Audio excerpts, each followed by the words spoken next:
ते खरं आहे. हे जे टोळी आहे सगळी, हे जे लोक काम करतात ह्या गुन्हेगारीचं, ते काम असं करतात, एकतर त्या माणसाला कुटुंबातून उठवतात, कुटुंबापासून ते दूर जातं, ते ठीक आहे. ते समाजातून कसा उठल एक प्रतिष्ठित माणूस किंवा कोणीही माणूस, सर्वसामान्य माणूस, ह्यांच्या सगळ्या ह्या टोळीकडे प्लॅन होते.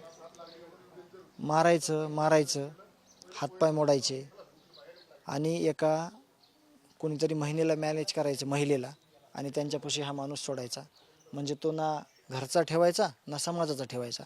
त्यातलाच एक भाग म्हणून ह्या सगळ्या टोळीनं तो प्लॅन केलेला होता. आणि ज्यावेळेस जीव गेला, ज्यावेळेस प्रेत गाडीत होतं, हे खूप म्हणणं म्हणजे मला इतकं त्रासदायक आहे की डेड बॉडी ज्यावेळेस टाकली त्यावेळेस ती कळंबच्या दिशेनं पोलीसची गाडी चालली. पण त्या गाडीच्या पाठीमागं जे गावकरी आहेत, माझ्या दादाला ज्या गाडीत घेऊन चालले होते, त्याचं इतकं भयानक रूप दिसलं असतं समाजाला की कुणीच वाचू शकलं नसतं त्या गोष्टीला.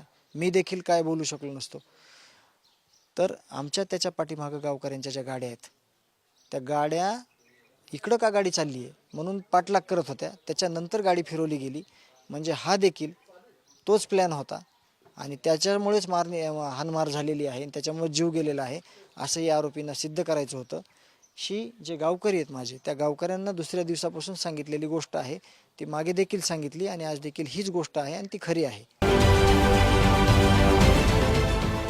देश विदेशातील प्रत्येक घडामोडींचे लाईव्ह अपडेट मिळवण्यासाठी आता साम टीव्हीच्या सर्व सोशल मीडिया प्लॅटफॉर्मला लाईक, फॉलो आणि सबस्क्राईब करा.